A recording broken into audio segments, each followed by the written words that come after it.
الحمدللہ رب العالمین الصلاۃ والسلام علی رسولہ الکریم وآلہ واصحابہ اجمعین وعباد اللہ الصالحین۔ السلام علیکم ورحمۃ اللہ وبرکاتہ۔ یسرنا القرآن نام کی اس آسان تفسیر کا لیسن نمبر 2.9 ہے، یعنی دوسرے سورہ کا 9واں سبق۔ اس کا تھیم ہے سورہ بقرہ آیت نمبر 5۔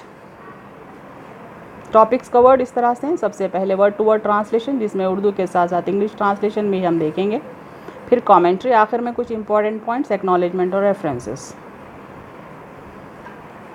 اعوذ باللہ من الشیطان الرجیم، بسم اللہ الرحمن الرحیم، اولئک علی ھدی من ربہم واولئک ھم المفلحون۔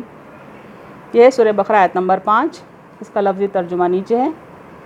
اولئک روٹ ورڈ ہے، الف واو لام حمزہ الف سے۔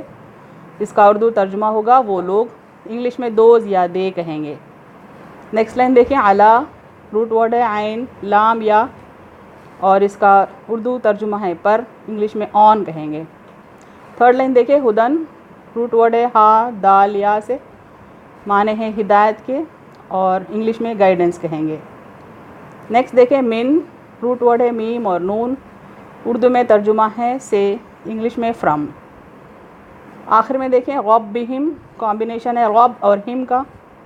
رب یعنی رب لارڈ کے معنوں میں آتا ہے، پرورش کرنے والے کے معنوں میں آتا ہے۔ ہم یعنی ان کا، دونوں کو کمبائن کرتے ہیں تو انگلش میں ہوگا دیر لاٹ۔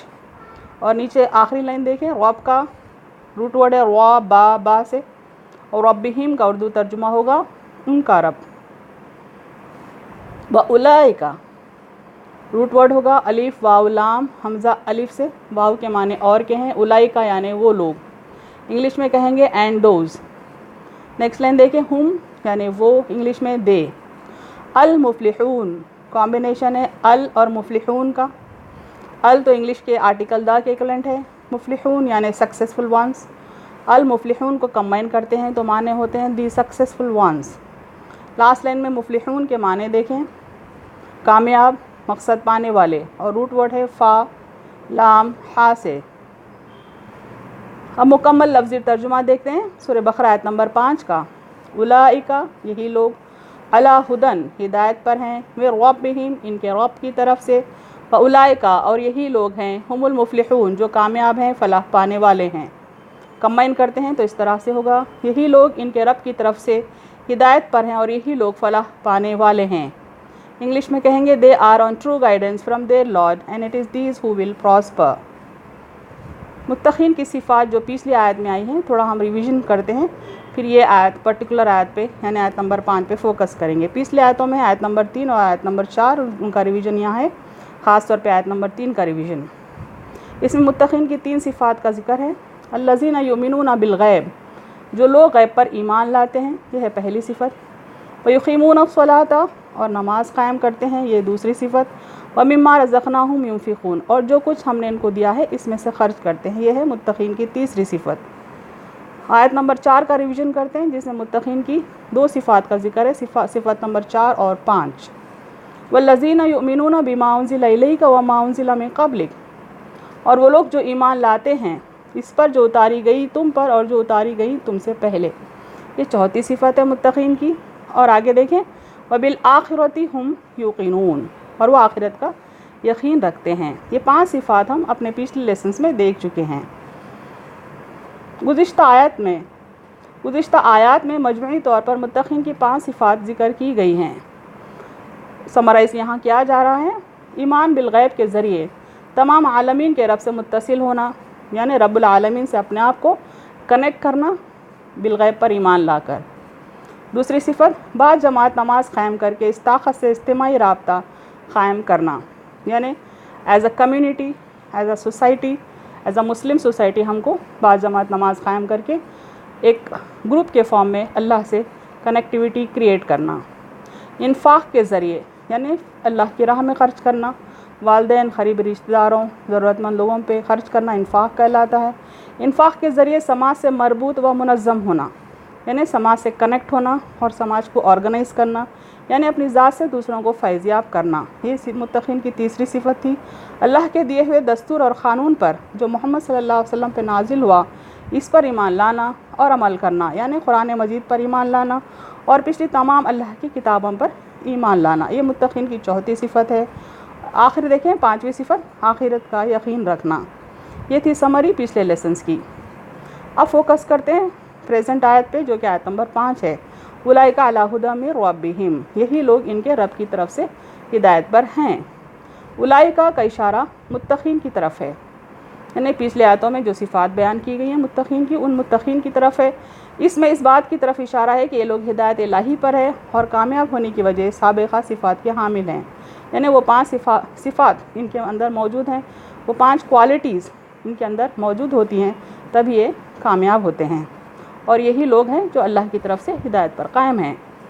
ان اوصاف سے جو متصف ہیں، یعنی جو کوالٹیز اپنے اندر رکھتے ہیں، ان کے متعلق اللہ تعالیٰ فرماتا ہے کہ وہی فلاح پانے والے ہیں، یعنی دین اور دنیا کی کامیابی، فلاح اور کامرانی ایسے ہی صفات یعنی ایسے ہی کوالٹیز رکھنے والے متقین کی ہے۔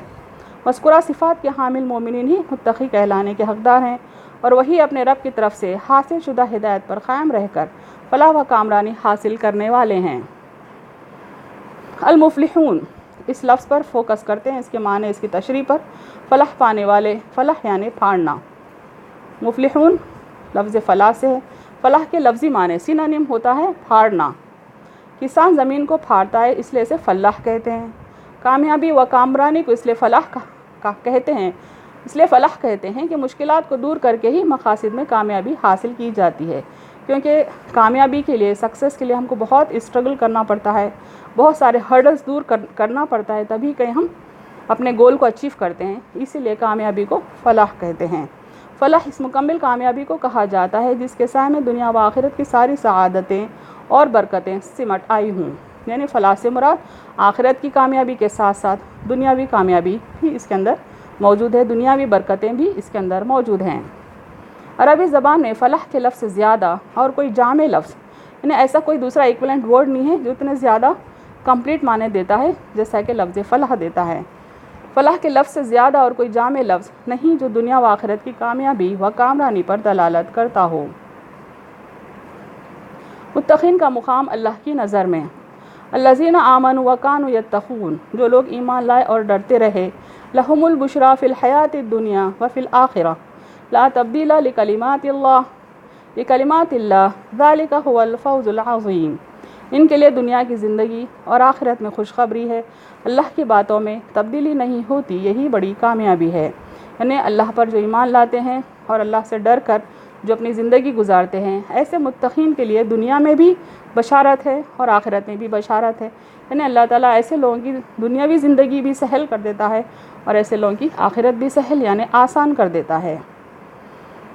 زُيِّنَ لِلَّذِينَ كَفَرُوا الْحَيَاةُ الدُّنْيَا وَيَسْخَرُونَ مِنَ الَّذِينَ آمَنُوا وَالَّذِينَ اتَّقَوْا فَوْقَهُمْ يَوْمَ الْقِيَامَةِ وَاللَّهُ يَرْزُقُ مَن يَشَاءُ بِغَيْرِ حِسَاب۔ کافروں کو دنیا کی زندگی بھلی لگتی ہے اور وہ ان لوگوں کا مذاق اڑاتے ہیں جو ایمان لائے، حالانکہ جو لوگ پرہیزگار ہیں وہ قیامت کے دن ان سے بالاتر ہوں گے، اور اللہ جسے چاہے بے حساب رزق دیتا ہے۔ یعنی عموماً متقین لوگ چونکہ اللہ سے ڈر کے، اللہ کے خوف سے پرہیزگاری اختیار کرتے ہیں، ان کی پرہیزگاری کا مذاق کافر لوگ اڑایا کرتے ہیں۔ اللہ تعالیٰ فرماتے ہیں کہ قیامت کے دن متقین لوگ ہی کافرین سے، کفار سے بالاتر ہوں گے، یعنی سپریم ہوں گے، اللہ کی نظر میں وہی بہتر ہوں گے۔